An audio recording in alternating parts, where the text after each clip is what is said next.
नमस्कार. आपण श्री स्वामी चरित्र सारामृत या ग्रंथातील आपला प्रवास पुढे चालू ठेवूया. मागच्या वेळी आपण स्वामी महाराज अक्कलकोटला कसे पोहोचले आणि चोळप्पाच्या घरी त्यांचं वास्तव्य कसं सुरू झालं हे पाहिलं होतं. हो, ती सुरुवात होती त्यांच्या अक्कलकोटमधील वास्तव्याची. अगदी. तर आज आपण थेट 4थ्या अध्यायात जरा खोलवर जाणार आहोत. यात काय आहे म्हणजे बघा, एकीकडे चोळप्पाची स्वामींवरची ती अढळ निष्ठा, अविचल श्रद्धा म्हणता येईल. हो, अविचल श्रद्धा. दुसरीकडे स्वामींची कीर्ती वाढत जाते. लोक कसे येतात, त्यांच्या इच्छा, आणि मग सगळ्यात महत्त्वाचं म्हणजे जे लोक स्वामींबद्दल शंका घेतात किंवा द्वेष करतात त्यांना स्वामी कसे सामोरे जातात याचं एक काय म्हणतात त्याला विलक्षण नाट्यमय चित्रण आहे. सुरुवात तर गोड आहे, भक्ती आहे, पण पुढे एकदम अनपेक्षित वळण आहे, नाही का? अगदी बरोबर. हा अध्याय म्हणजे स्वामींचा लीलांचा आरसाच आहे. म्हणजे त्या मानवी वाटतात बरोबर, पण आतून पूर्णपणे दैवी असतात. आणि त्यांचं भक्तांची जे नातं आहे ते खूप अनोखं आहे. हो. यात फक्त इच्छापूर्ती नाहीये, श्रद्धा आणि संशय यांच्यातला तो संघर्ष, त्याचे काय परिणाम होतात आणि स्वामींची न्याय करण्याची पद्धत यावर पण प्रकाश पडतो. आपण जरा सविस्तर बघूया यातल्या घटना आणि त्यामागचा अर्थ. नक्कीच. सुरुवातच होते चोळप्पाच्या भक्तीने. म्हणजे हा चोळप्पा तसा गरीब, पण त्याची श्रद्धा इतकी पक्की की स्वामी स्वतः त्याच्या घरी राहायला येतात. हे त्याचं भाग्यच म्हणावं लागेल, पूर्वसुकृत म्हणतात तसं. होय ना. आणि विशेष म्हणजे स्वामी त्याच्या साध्या घरात राहतात, जिथे कदाचित म्हणजे भौतिक सोयी सुविधा नसतीलही फारशा, पण आध्यात्मिक दृष्टीनं ते घर किती श्रीमंत झालं असेल विचार करा. खरंय. आणि पुढे असंही वर्णन आहे की स्वामी त्याची सतत परीक्षा घेतात, त्याला नाना प्रकारे त्रास देतात असं म्हटलंय चक्क. हो, त्रास देतात. पण चोळप्पा कंटाळत नाही कधीच. आणि त्याची पत्नी, ती सुद्धा तितकीच सेवाभावी, पतिव्रता. दोघांच्या मनात फक्त स्वामी सेवेचा आनंद दिसतो. ही परीक्षेची कल्पनाच मोठी इंटरेस्टिंग आहे. स्वामी जे स्वतः वैकुंठवासी, अष्टसिद्धी ज्यांच्या दासी आहेत असं वर्णन आहे, ते एका साध्या गरीब भक्ताची परीक्षा का घेतील? गंमत म्हणून की काहीतरी खोल अर्थ आहे यात? हा महत्वाचा मुद्दा आहे बरं का. वरवर पाहिलं तर वाटेल की त्रास देतात, पण अनेकदा अशा परीक्षांमधून भक्ताची श्रद्धा अजून पक्की होते, नाही का? हो, जसं सोनं तापवतात तसं. अगदी. सोनं तापून शुद्ध करतात तसा प्रकार. चोळप्पा त्या परीक्षेतून ताऊन सुलाखून बाहेर पडतो. त्याची निष्ठा जगासमोर येते आणि कदाचित इतरांनाही कळावं की बाबांनो, खरी भक्ती म्हणजे काय असते. सुखदुःखात, मान अपमानात टिकणारी श्रद्धा. आणि गंमत म्हणजे चोळप्पा गरीब असला तरी स्वामी त्याच्या घरी राहिल्यामुळं त्याच्याकडे आपोआप भरभराट येते, लक्ष्मी चालून येते असं वर्णन आहे. म्हणजे भक्तीचं फळ फक्त पारमार्थिक नाही तर ऐहिक पण मिळतं असं दिसतंय. हो, यातून स्वामींच्या कृपेचं स्वरूप दिसतं. ते भक्ताला फक्त आध्यात्मिक पातळीवर नाही तर व्यावहारिक पातळीवर पण आधार देतात. पण एक गोष्ट लक्षात घ्यायला हवी, ही भरभराट चोळप्पाच्या निष्ठेचं फळ आहे, केवळ स्वामी तिथे आहेत म्हणून नाही. अच्छा. ती परीक्षा आणि ती निष्ठा या पार्श्वभूमीवर ती कृपा जास्त अर्थपूर्ण वाटते. बरोबर. मग हळूहळू स्वामींच्या या लीला, त्यांची कृपा, त्याची कीर्ती सगळीकडे पसरते. नगरवासी लोकांची भक्ती पण दिवसेंदिवस वाढते. ईश्वर मूर्ती म्हणून त्यांची ओळख देशोदेशी पोहोचते. आणि मग काय होतं? जिथे कीर्ती तिथे लोकांची गर्दी. अनेक लोक वेगवेगळ्या इच्छा, कामना मनात ठेवून स्वामींच्या दर्शनाला यायला लागतात. अच्छा. कोणत्या प्रकारच्या इच्छा असतात लोकांच्या? अध्यात स्पष्ट लिहिलंय. कोणी संपत्तीसाठी येते, कोणाला संतान हवंय, कोणाची लग्न जुळावी म्हणून लोक येतात, तर कोणी संसारिक त्रासांनी म्हणजे शारीरिक व्याधींनी किंवा मानसिक त्रासांनी हैराण झालेले लोक पण येतात. प्रत्येकाच्या काही ना काही गरजा, अपेक्षा. आणि स्वामी या सगळ्यांसाठी कल्पद्रुमा समान आहेत. म्हणजे इच्छा पूर्ण करणाऱ्या झाडासारखे असं म्हटलंय. हो. आणि ते वाक्य भक्त काजास्तव अवतीर्ण, भक्तांच्या कार्यासाठीच त्यांनी अवतार घेतला आहे, हे खूप महत्वाचं वाटतं. नक्कीच. यातून स्वामींच्या अवतार घेण्यामागचा हेतू स्पष्ट होतो. ज्यांची भक्ती खरी आहे, अगदी दृढ आहे, त्यांच्यासाठी ते खरंच कल्पवृक्ष बनतात. ते मनात जे जे इच्छितात ते स्वामी पूर्ण करतात. ही झाली स्वामींच्या कृपेची बाजू, त्यांच्या प्रेमाची बाजू. पण काय काहीतरी आहे अजून? हो, पण याच अध्यायात दुसरी बाजू पण लगेच स्पष्ट केली आहे. जे लोक निंदक आहेत, ज्यांच्या मनात कपट आहे, जे नास्तिक आहेत, त्यांना स्वामी तात्काळ योग्य शासन पण करतात. म्हणजे त्यांची कृपा जशी अमर्याद आहे तसाच त्यांचा न्याय पण कठोर असू शकतो. ते फक्त लाड पुरवणारे नाहीत तर दुर्गुणांना शिक्षा करणारे पण आहेत. आणि याच मुद्द्यावर गोष्ट एकदम वेगळं वळण घेते. बरोबर, स्वामींचा महिमा जसा वाढतो तसा काही लोकांमध्ये द्वेष पण वाढायला लागतो. हे तर म्हणजे माणसाचा स्वभावच आहे म्हणा. हो ना. आणि या द्वेषातून एक प्रसंग घडतो. 2 संन्यासी अक्कलकोटला येतात आणि ते लोकांना उघडपणे हसतात. म्हणतात, अरे वेड्यांनो, तुम्ही या ढोंग्याच्या नादी कुठे लागला आहात? अरे बापरे, थेट ढोंगी म्हणून टाकलं. हो. ते म्हणतात की हा स्वामी तर नाना प्रकारचे भोग भोगतो. मग साधूचं कोणतं लक्षण आहे याच्यात? लोकांनाच दोष देतात की तुम्ही फसला आहात. यात स्वार्थ पण नाही साधणार आणि परमार्थ पण नाही. ही तर स्पष्ट निंदा झाली.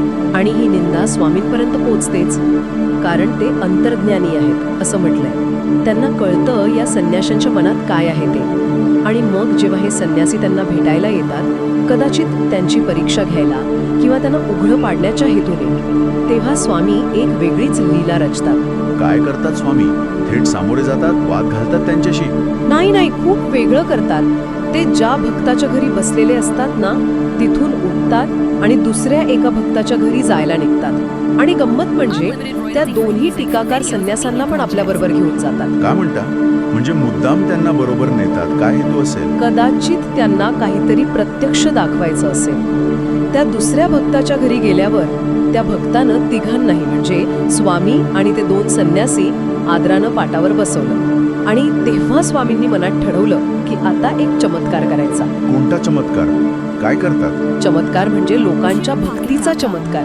स्वामी तिथे आहेत हे कळल्या दर्शनासाठी लोकांची इतकी गर्दी होते, क्षणार्धात तिथे माणसांचा पूर येतो जणू. लोक स्वामींच्या पाया पडतात, त्यांचं नाव घेतात, आपले हेतू पूर्ण व्हावेत म्हणून विनवण्या करतात. आणि मग तिथे वस्तू, फळं, पैसे यांची अक्षरशः रास लागत असणार नाही का? हो, तसंच वर्णन आहे. कोणी द्रव्या ठेवतात, कोणी फळं अर्पण करतात, नाना प्रकारच्या वस्तू आणून देतात, त्याची गणतीच नाहीये. कोणी नवस बोलतात, कोणी फेडतात, कोणी संकल्प करतात. सगळीकडे भक्तीचा आणि श्रद्धेचा एक सोहळाच सुरू असतो. आणि ते 2 संन्यासी जे निंदा करायला आले होते ते काय करत असतात हे सगळं बघून? इथे एक म्हणजे मानसशास्त्रीय दृष्ट्या महत्वाचा भाग येतो. ते संन्यासी हे सगळं कौतुक पाहतात आणि मनात आश्चर्यचकित होतात. एवढी गर्दी, एवढी श्रद्धा, एवढं समर्पण बघून क्षणभर ते इतके भारावून जातात की आपला मूळचा वैरभाव, तो निंदेचा हेतू ते विसरूनच जातात. ते तटस्थ होऊन फक्त पाहत राहतात. अरे, म्हणजे स्वामींच्या नुसत्या असण्याचा त्या वातावरणाचा परिणाम होतो त्यांच्यावर. यालाच सत्संगतीचा प्रभाव म्हणायचा का? अगदी. अध्यात तसा उल्लेख पण आहे की क्षणभर जरी सत्संगती घडली तरी वाईट बुद्धी बदलते. त्यांच्या बाबतीत पण क्षणभर तसं घडतं, पण त्यांची मूळची वृत्ती काही पूर्णपणे बदललेली नसते. अच्छा. आणि स्वामींना ते माहीत आहे, त्यामुळे पुढे ते अजून एक लीला करतात. अजून एक? कोणती लीला आता? भक्तांनी अर्पण केलेले जे असंख्य पदार्थ, फळं, मिठाया स्वामींपुढे रचलेले असतात ना, ते सगळे पदार्थ स्वामी स्वतःच्या हाताने त्या संन्याशांपुढे सरकवतात. अरे वा, म्हणजे आता त्यांना मेजवानी मिळणार? जे टीका करायला आले त्यांना स्वामी प्रसाद देतात की काय? त्यांना पण तसंच वाटतं. दिवसभर ते उपाशी असतात बिचारे.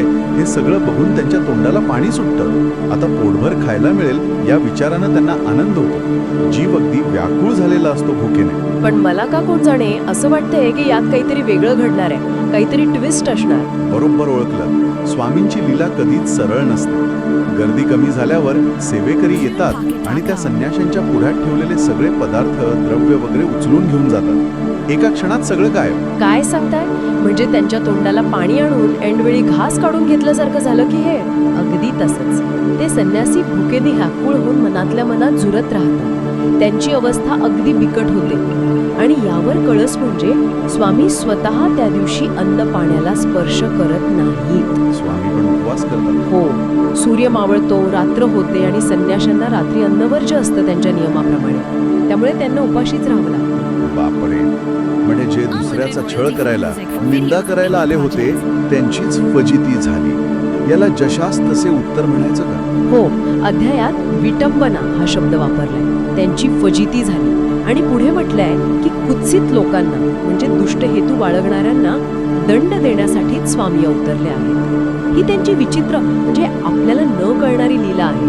पण या लीलेतून फक्त शिक्षाच अपेक्षित आहे की अजून काय? अजून काय असू शकतं? शिक्षा तर स्पष्ट दिसते. विचार करण्यासारखा मुद्दा आहे. कदाचित स्वामींना हे दाखवायचं असेल की या बाह्य वस्तू हे भोग किती क्षणभंगूर आहेत. ज्या पदार्थांची ते अपेक्षा करत होते ते त्यांच्या पुढे आले पण त्यांना मिळाले नाही. जगातल्या सुखांचं पण असंच असतं का? किंवा कदाचित त्यांना त्यांच्याच मानसिकतेचा आरसा दाखवला असेल. जसा त्यांच्या मनात इतरांबद्दल द्वेष होता तशीच त्यांच्या पोटात भुकेची आग लागली. आणि स्वामींनी स्वतः उपवास करून कदाचित हे पण सूचित केलं असेल की खरा योगी भोग आणि त्याग या दोन्हीच्या पलीकडे असतो. ही खूप वेगळी दृष्टी आहे. म्हणजे हा फक्त शिक्षेचा भाग नव्हता तर एक सखोल पाठ होता असं म्हणायचंय तुम्हाला. असू शकतो.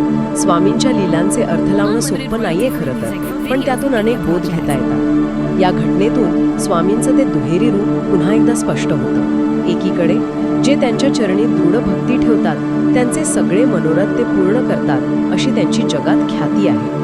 तर दुसरीकडे जे निंदा द्वेष करतात त्यांना ते अशा प्रकारे धडा शिकवतात. बरोबर. म्हणजे हा अध्याय आपल्याला शिकवतो की स्वामी एकाच वेळी भक्तांसाठी कल्पवृक्ष आहेत आणि निंदकांसाठी शासक. चोळप्पाची ती अढळ श्रद्धा आणि त्याची होणारी परीक्षा, आणि दुसरीकडे या संन्याशांचा द्वेष आणि त्यांना मिळालेला धडा, या दोन्ही कथा खूप काही सांगून जातात. हो, आणि अध्यायाच्या शेवटी कवी विष्णुदास पुन्हा एकदा स्वामींच्या मूळ स्वरूपाची आठवण करून देतात. ते म्हणतात की हे स्वामी म्हणजे दुसरे तिसरे कोणी नसून श्रीपाद वल्लभांचाच अवतार आहे आणि कलियुगात त्यांची भक्ती निश्चितच वाढणार आहे. हा अध्याय स्वामींच्या लीला, त्यांचं अवतार कार्य, भक्तीचं महत्त्व आणि त्याचबरोबर निंदेचे परिणाम स्पष्ट करतो. म्हणूनच शेवटी म्हटलंय की हा गोड अध्याय प्रेमळ भक्तांनी नेहमी ऐकावा किंवा वाचावा. तर या चौथ्या अध्यायाच्या आपल्या या सखोल चिंतनातून आपण काय पाहिलं? आपण पाहिलं की स्वामींच्या दरबारात श्रद्धेला कसा मान मिळतो, चोळप्पासारख्या निस्सीम भक्तावर कृपा होते, त्याची काळजी घेतली जाते. पण त्याचवेळी दुष्ट हेतूने प्रेरित संशयाला, निंदेला स्वामी त्यांच्या खास म्हणजे आपल्याला न कळणाऱ्या पद्धतीनं कसं उत्तर देतात हेही आपण पाहिलं. त्या संन्याशांची झालेली फजिती ही फक्त एक घटना नाहीये, तर एक इशारा आहे. नक्कीच हा अध्याय भक्तीची शक्ती आणि श्रद्धेवर प्रश्नचिन्ह लावणाऱ्यांना मिळणाऱ्या उत्तराचे एक उत्तम उदाहरण देतो. पण यातून एक मूलभूत प्रश्न पुन्हा आपल्यासमोर उभा राहतो. खरी श्रद्धा म्हणजे काय? फक्त आपली इच्छा पूर्ण व्हावी म्हणून देवाकडे जाणं, की चोळप्पासारखे कोणतीही तक्रार न करता परीक्षेच्या काळात पण गुरुप्रती संपूर्ण शरणागती पत्करणं? हा महत्वाचा प्रश्न आहे. स्वामी चरित्र आपल्याला वरवरच्या भक्तीच्या पलीकडे जाऊन आपल्या श्रद्धेची खोली तपासायला लावतं. ती फक्त मागण्यांची यादी आहे की समर्पणाचा अनुभव? हा विचार करायला लावणारा हा अध्याय, नाही का?